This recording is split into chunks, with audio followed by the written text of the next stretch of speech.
আমি তোমারে জিজ্ঞাসি কেন অধবদনে বসে আছো শুনতে ভালোবাসি বলো আমাকে কেন অধবদনে বসে আছো তুমি না লঙ্কেশ্বর তুমি না তিলক বিজয় বই আমার যে তামাশাই বলে কি বলে আমার কাছে সত্য কথা বল ওরে আমার ভাতিপুত্র তরণী সেন করিস না কোচল তরণী সেন জ্যাঠার কাছে ধীরে ধীরে বলে ওই আমার কথা অনুসারে চাই প্রমাণ বলে তুমি যদি আদেশ করো এই তরণী সেনকে জানি আমি সেই যুদ্ধে যাবো দেখবো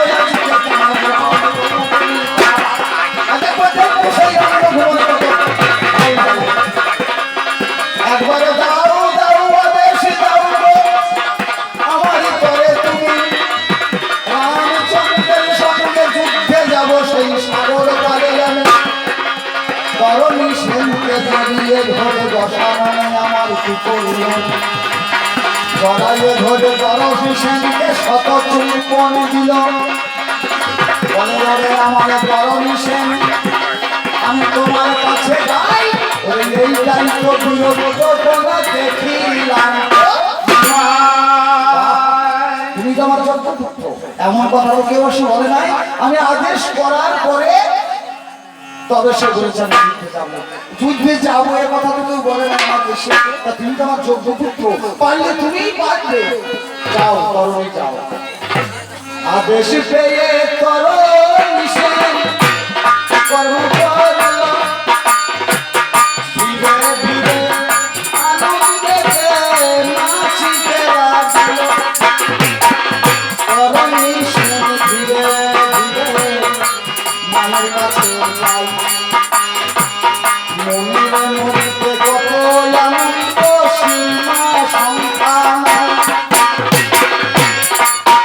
আরে তরুণী সেন তখন সরল মাকে বলেনি তু ভাসে ও গোলা তা শোন কথা আজ শোন আজ সবাসে আর যেঠা মশাই বলেছে আমার যুদ্ধ করতে যাবে সাগর কুলে রামচন্দ্র আছে নয়ন হেরিল তখন মা সরমা গুণের নাই সীমা কি কর্ম করিল ঝরঝর করে সরমা তখন কাঁদিতে লাগল তরুণী ওরে তরুণী একই কথা বলছিস বাবা বলছি হ্যাঁ মা আমি যে দুঃখিত আমি যেটা মনে এর আদেশ পেয়েছি আমি দেখবো এই সাগর কুলে কেমন যোদ্ধা রামচন্দ্র রাম ভগবানের একবার দেখবো কেমন যোদ্ধা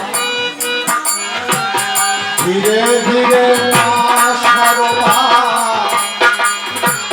কি করে সে খাই জড়ায় ধরে তরুণী সেনকে শত চুম্বন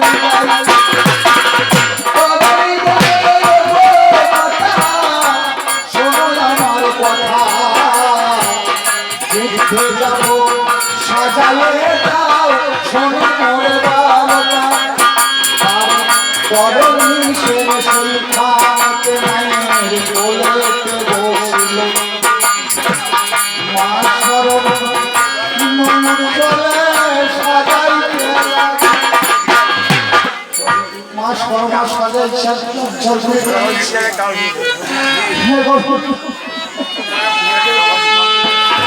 গোবিন্দ আজ আমার একমাত্র পুত্র ভগবান যেন তোমার সেবায় লাগে আজ কি যেন তোমার সেবায় লাগে হে রামচন্দ্র তুমি পুণ্যবৎ হে গোবিন্দ যেন আজ তোমার সেবায় লাগে আর সাজাই চার সব পাঙ্গে রাম নাম লিখে এমনকি রথের ধ্বজায় পর্যন্ত রাম নাম লিখে দিয়ে তরণী সেনকে সাজিয়ে দিচ্ছে তরণী সেন বলছে মা তুমি কাঁদছো কেন মা তরণী সেন বলছে মা তুমি কাঁদছো বলছে আমি কাঁদবো না, আমার কত বড় আনন্দ জানিস। আজকে আমার গর্ব ধন্য হবে, আজকে আমার জনম ধন্য হবে।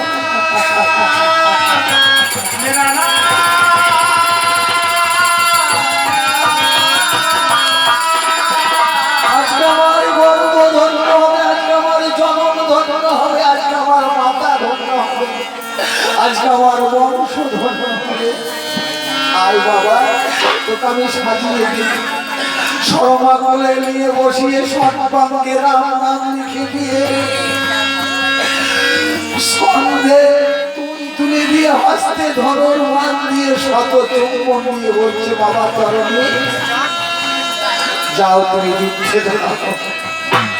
আমি ঈশ্বরের কাছে প্রার্থনা করছি, হে ভগবান, হে রামচন্দ্র, তুই যদি সত্যই ভগবান হয়ে থাকো, আমার এই সামান্য বস্তু, আমার এই সামান্য ধন তরণীকে যেন তোমার পদে আশ্রয় দিও।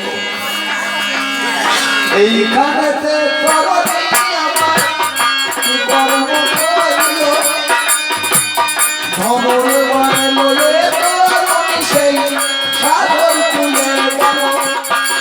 বলো কোথায় আমার রামচন্দ্র, তারা আজ সমরে তোমার সঙ্গে যুদ্ধ করিব এই আশা করি। হুঙ্কার ছেড়ে দাঁড়াই তরণী রামের সম্মুখে, প্রতিটি পাবন ভগবান আমার দেখল নিজের চোখে। তখন বিভীষণকে ডেকে বলে, পিতা বিভীষণ, কে এসেছে যোদ্ধা করতে, এসেছে যুদ্ধ করতে বালক দুর্জন। বিভীষণ, তুমি তো আমার মধ্যে কে এসেছে যুদ্ধ করতে, রাখো তো। তা বলছে তা জানি না, তা বলছে সর্বাঙ্গে আমার রাম নাম লেখাছে, আমার নাম লেখাছে, অথচ আমার সঙ্গে যুদ্ধ করতে এসেছে। তা বলছে প্রভু, বিভীষণ চোখের জল আর দেখতে পাচ্ছে না। বিভীষণ দেখছে আমার তরণী বটে, হে ভগবান, তোমার চরণে ওই রাক্ষস কুল থেকে উদ্ধার করে তোমার চরণে আশ্রয় দাও। মনের মধ্যে বললো, কিন্তু বিভীষণ বললো রামচন্দ্রকে, প্রভু আমি তো চিনি না, তবে রাবণের অন্নে পালিত বটে, আমি তো চিনি না। তাই নাকি? তাহলে রাবণের রাক্ষস কুলে জন্ম, মায়া করে এসেছে সেইখানে।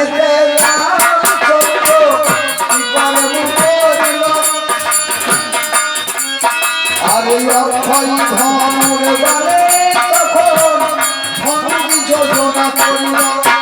আরে মারে ধনুক হাজার হাজার অঙ্গে নাহি ঠোকে, আর বান দিয়ে তরুণী অঙ্গে নাম নাম দেখে, সেটাই পাবো না ছুটতে, বানে গিয়ে পিছিয়ে পালিয়ে আসে।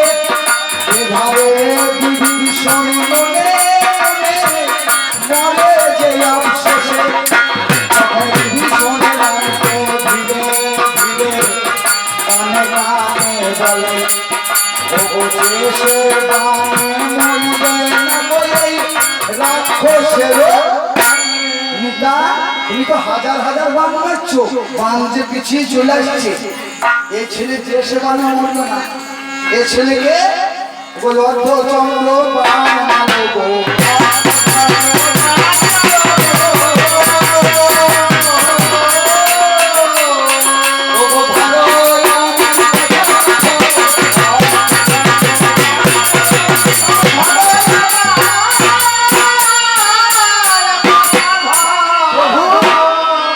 এই ছেলেকে অর্ধচন্দ্র বান মারব।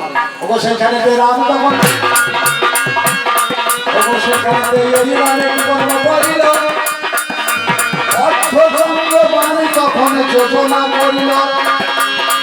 তরণী সেরে বান মানে এসে রামের পদ তলে পড়ে। তরণী সেন যত বান মারছে রামের পদ তলে পড়ছে। আর সেইখানে ধনুবান যোজনা করিল, সেইখানে অর্ধচন্দ্র বান তখন যোজনা করিল।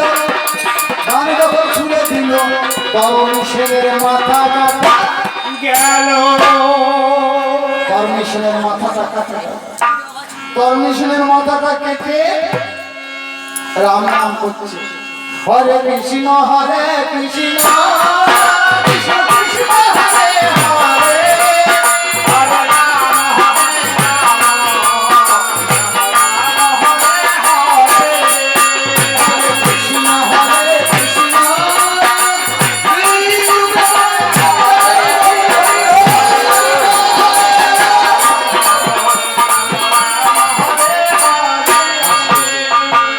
তরণীশনের মাথাটা পরে রাম নাম করছে। আর বিভীষণ বিভীষণ কাঁদতে কাঁদতে এসে বলছে, প্রভু প্রভু এই মস্তকটা আমাকে দাও। তা বলছি কেন বিভীষণ? রাম রাম তখন আচমকা হতাশ হয়ে বলছি, কেন মিতা বিভীষণ, কেন বন্ধু? তা বলছে ওই মস্তকটা আমাকে দাও। তা বলছি কেন? ওই মস্তকটা ওই তরণী যে আমার, ওই তরণী যে আমার সন্তান, ওই তরণী যে আর কারণ নয়। এই বিভীষণ তুমি আমাকে আগে বললে না। তা বলছে প্রভু ওই তরণীতে আমার দরকার নাই, আজকে আমি রামের চরণ তরণী পেয়েছি, এই তরণীতে আমি বৈতরণী পার হয়ে যাব, যার জন্য তোমাকে আমি বলি নাই আমার ওই তরণী আজ আমার দরকার নাই। তবে রাক্ষসকুল থেকে যে তোমার পদে আশ্রয় পেয়েছে এইটাই আমি বাবার কথা দিই। বলছে তাহলে তুমি মস্তকটা নিয়ে করবে কি? তা বলছে অবশ্যই। হতভাগী সরমা, হতভাগী সরমা ঘরে বসে আছে, আজ চলে এসেছে, মা সাজিয়ে দিয়েছে, তরণী চলে এসেছে যুদ্ধ করতে, আর তো দেখতে পাই না। তাই এই কাটা মুন্ডুটা দিয়ে গিয়ে আমি সরমাকে দেখাবো, সরমাকে বলবো যাই তোমার গর্ব ধন্য হয়েছে, তোমার সন্তান এই দেখো এই দেখো এই দেখো তোমার সন্তান আজ রামচরণ আশ্রয় পেয়েছে, আজ তোমার সন্তান রামচরণ আশ্রয় পেয়েছে। কারণ কারণ কেন জানো প্রভু, কেন জানো? মায়ের যে নারী ছেঁড়া ধন, সন্তান যে মায়ের নারী ছেঁড়া ধন, সন্তানের ব্যাটা যে মাই জানে। ওরে ওরে পুত্রের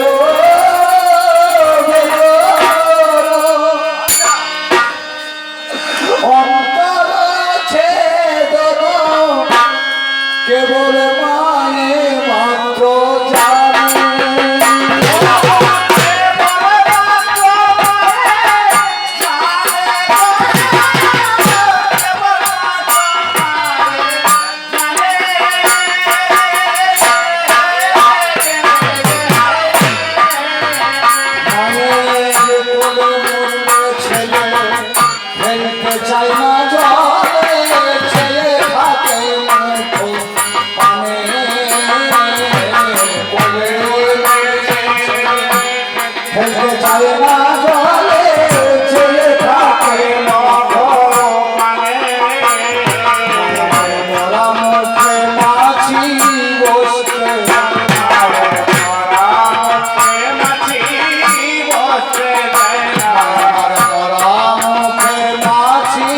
বসে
আরে সেই রামচন্দ্রকে, সেই রামচন্দ্র তুমি আমার সন্তান তরণকে বল।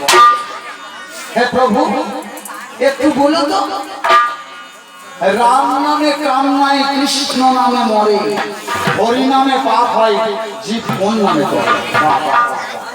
রাম নামে কাম নাই, কৃষ্ণ নামে মরে, হরি নামে পাপ হয়, জীব কোন নামে করে? সেই নামটা কি? এই যে শ্রী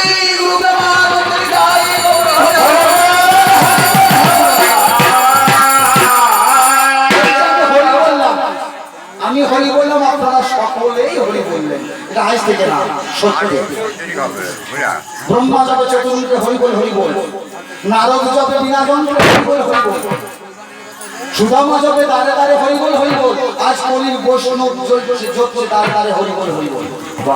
কিছু পারো না পারো হরি বলে ভিক্ষা করেছে, দত্ত পরিপূর্ণ করতে পারে বলে এই নামটার রচয়িতাটা।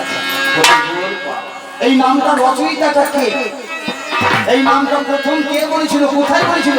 ওই হরেশ্বরী বয়ুকাল্লা বল এই অক্ষরের মধ্যে উপস্থিত কোথায়? আর জিজ্ঞাসা নাই। তবে শোনো শোনো রামচন্দ্র,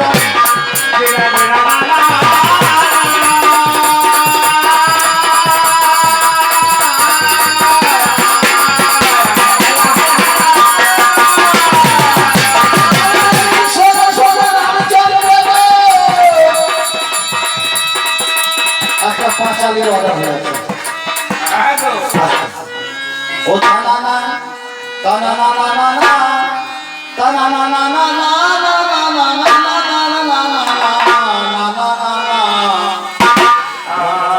সাধুর বাজার, ধন্য এই সাধুর বাজার, ভারী মজার তার বুঝে পর বেচাকে না।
আশা করেছি শুনেছেন আপনারা, একটু ভালো করে বলে যাবে উদিয়ে যাই।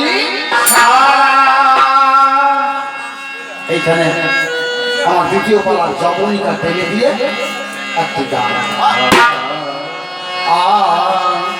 আহা বলে রাজ রানী বলে আমায় রেখো মরে সর দিও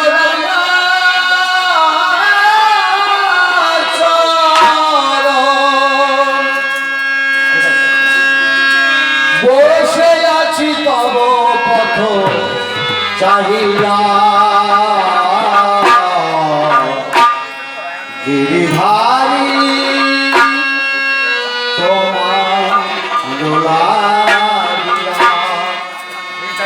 রাজে রানী মীরা ভিখারিণী গো গিরিধারী তোমার লাগিয়া রাজরানী মীরা ভিখারিণী গো গিরিধারী তোমার লাগিয়া রাজরানী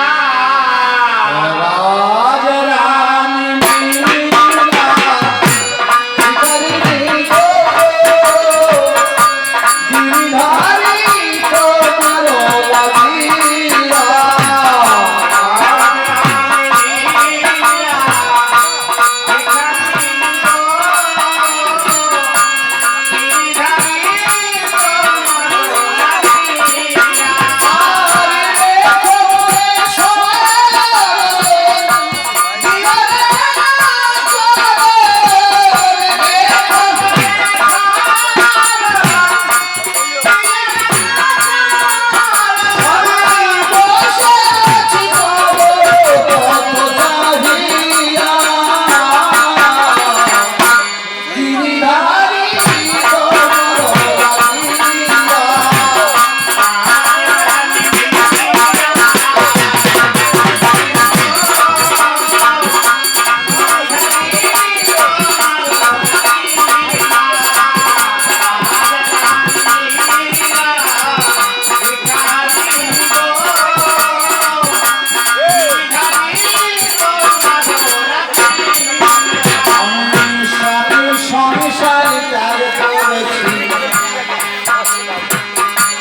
ওহে বংশীধারী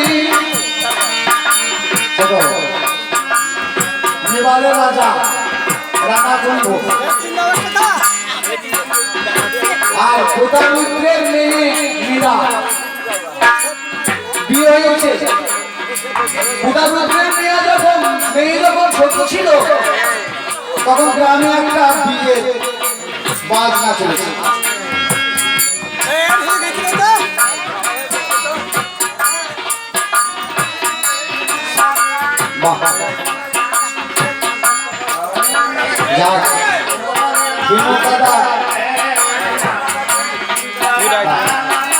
আমার দাদা তাই জানি না উৎসাহ দেওয়ার জন্যই সর্বপ্রথম আমার গ্রামের আসলে সর্বপ্রথম আমার দাদাই আমাকে দিয়েছিল পয়সা। আজকে আবার সেই পয়সা আমি দাদার কাছে পেলাম। আমি দাদার পয়সা মাথায় রাখলাম। তা এবারে রাজা রাজা কুম্ভ সঙ্গে দিয়ে হল উড়িষ্যা রাজা মীরা। উড়িষ্যা রাজা মীরা স্বামী প্রতাপরুদ্রের মেয়ে মীরা ছোটদের একটা বিয়ে দিয়েছে। তার মাকে বলছে মা ওই বিয়ে কেন? তা বলছে যদি বিয়ে করলো বাজনা কেন? তা বলছে বিয়ে চললো। তা বলছে আমি বিয়ে করবো। তা বলছে আজকে তোমার বিয়ে সময় হয়। তা বলছে না না আজকেই বিয়ে করবো।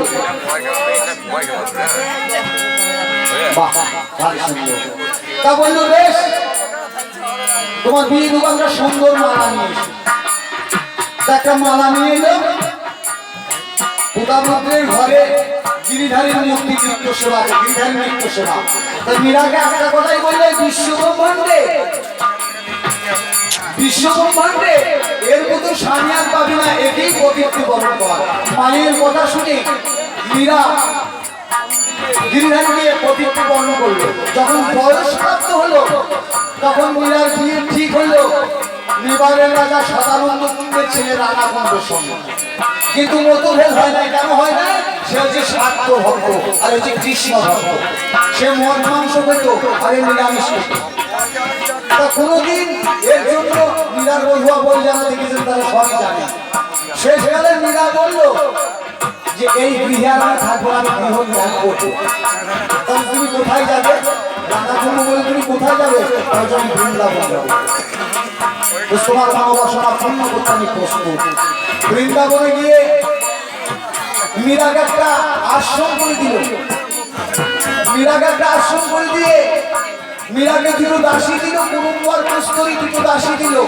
তিন এবারের রাজা রানা কুম্ভ সে বলছে, মীরা তোমার কাছে তো আমি কোনোদিন তোমার মন পেলাম না, তা তোমার যদি প্রয়োজন হয় আমাকে দেখো। আর মীরা বসে বসে কাঁদছে, বসে বসে কাঁদছে যে হে প্রভু আমি তো অন্যায় করলাম। মীরাকে বলছে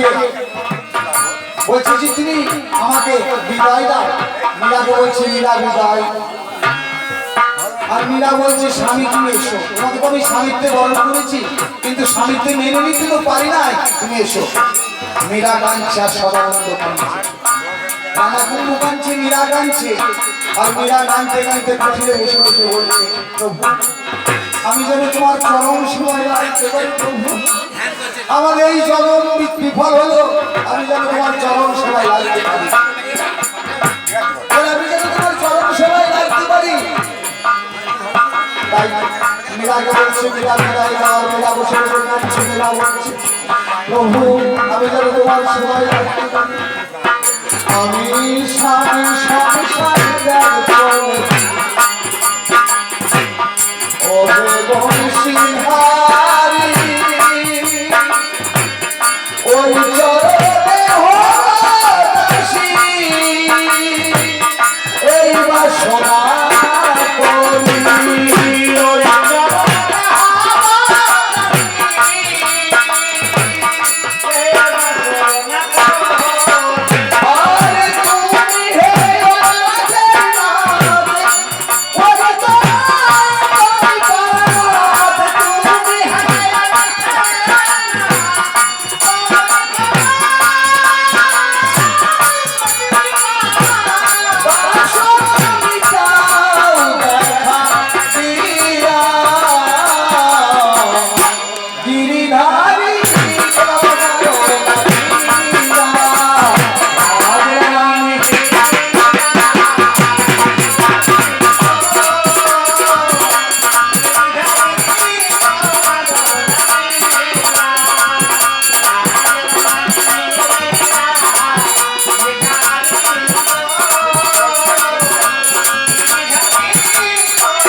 পিতা জগতের পতি তুমি তো হে করে থাকো এই জগতের পতি তুমি এই জগতের তাই ভেবে বলে অধর সুবোধে বলে না আমার সুবোধে ভেবে বলে তাই ভেবে বলে অধর সুবোধে বলে না আমার সুবোধে লইলাম করিয়া বিদারি তোমার বলিয়া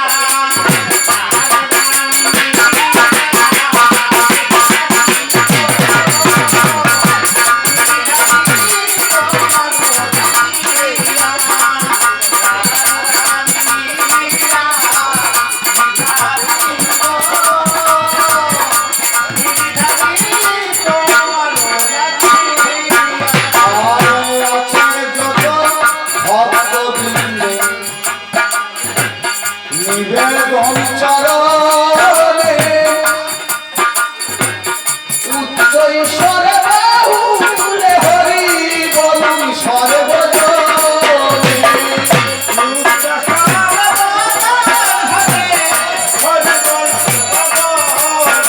আর আছেন যত ভক্তবৃন্দ নিবেদন চরণে উচ্চ ঈশ্বরে বাহুলে হরি বলুন গোবর্ধনে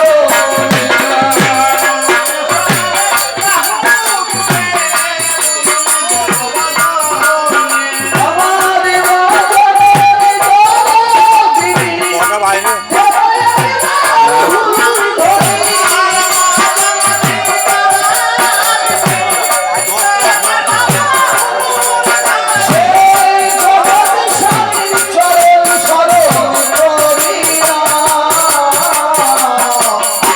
গিরিধারী তোমার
ওর গ্রামে অলোক ব্যানার্জি সুবোধ